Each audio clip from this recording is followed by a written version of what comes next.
আমাদেরকে গুমের হুমকি দেওয়া হতো, আমাদেরকে গুম করে ফেলা হতো, খুন করে ফেলা হতো, ধর্ষণ করে রাস্তায় জঙ্গলে ঝোপে ঝাড়ে আমাদেরকে ফেলে দেওয়া হতো। কিন্তু এখন আমরা সেই পরিস্থিতির উন্নতি দেখতে পাচ্ছি না।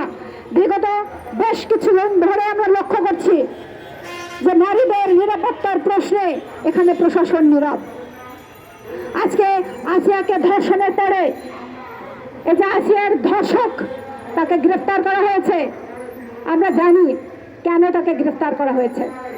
আজকে আসিয়াকে ধর্ষণের পর যদি এইরকম ভাবে আমরা প্রতিবাদ না করতাম, সারা দেশ যদি ফুঁসে না উঠতো, তাহলে আসিয়ার ধর্ষককে কোনো মতেই গ্রেফতার করা হতো না। এবং আরো একটি বিষয় এখানে আপনারা লক্ষ্য করবেন যে যারা এখানে সমাজের ধন সম্পদের মালিক হয়ে বসে আছে, লুটপাটের মধ্য দিয়ে যারা জনগণের পকেট কাটে, এই যে বসুন্ধরা গ্রুপের মালিক সোবহান আনবির, তাকে কিন্তু গ্রেফতার করা হয়নি। অথচ আমরা জানি যে মুনিয়াকে ধর্ষণ করে হত্যা করেছিল এই যে আনবির সোবহান। সুতরাং তাকে কিন্তু গ্রেফতার করা হয়নি, বরং তাকে এখানে নিস্তার দেওয়া হয়েছে।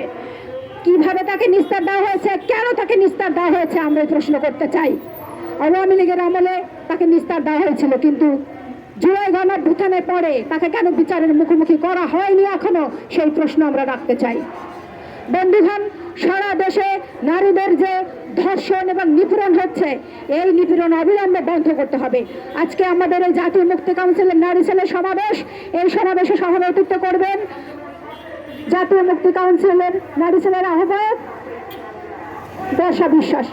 নেমে এসেছিল অধিকারের জন্য, আমাদের মায়েরা নেমে এসেছিল এই যে ফ্যাসিস্ট আওয়ামী লীগ সরকারের নিপীড়নের হাত থেকে রক্ষা পাওয়ার জন্য। সেই উদাহরণ আপনারা দেখতে পাবেন যে এখানে ঢাকা বিশ্ববিদ্যালয় থেকে আমরা যখন বেরিয়ে যেতে বাধ্য হয়েছিলাম হলগুলো থেকে, তখন ওই যাত্রাবাড়িতে আমাদের নারীরা, লড়াকু নারীরা কিন্তু ঢাল হয়ে দাঁড়িয়েছিল।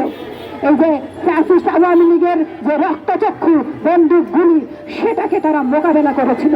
সুতরাং সেই ইতিহাস আপনারা দেখুন, যাত্রাবাড়িতে শ্রমজীবী নারীরা তারা কিন্তু সেই কোমরে আঁচল বেঁধে তারা কিন্তু লড়াই করেছিল।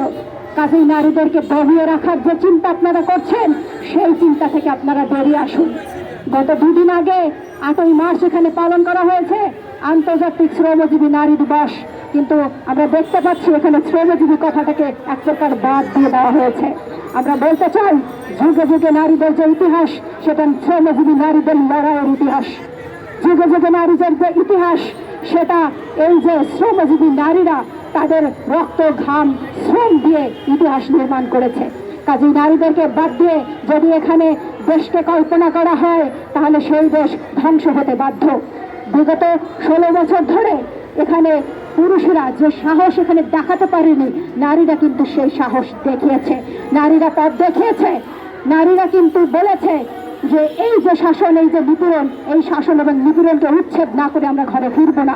এবং নারীরা সেই লড়াইয়ের সামনে থেকে নেতৃত্ব দিয়ে আওয়ামী লীগের মতো একটা নিপীড়ক শক্তিকে এখান থেকে উচ্ছেদ করতে বাধ্য হয়েছে, উচ্ছেদ করতে সফল হয়েছে। এবং এই যে ভারতীয় উগ্র হিন্দুত্ববাদী নরেন্দ্র মোদী সরকার, সেই সরকারকে এখান থেকে চাপেটাঘাত করে উচ্ছেদ করে দিয়েছে।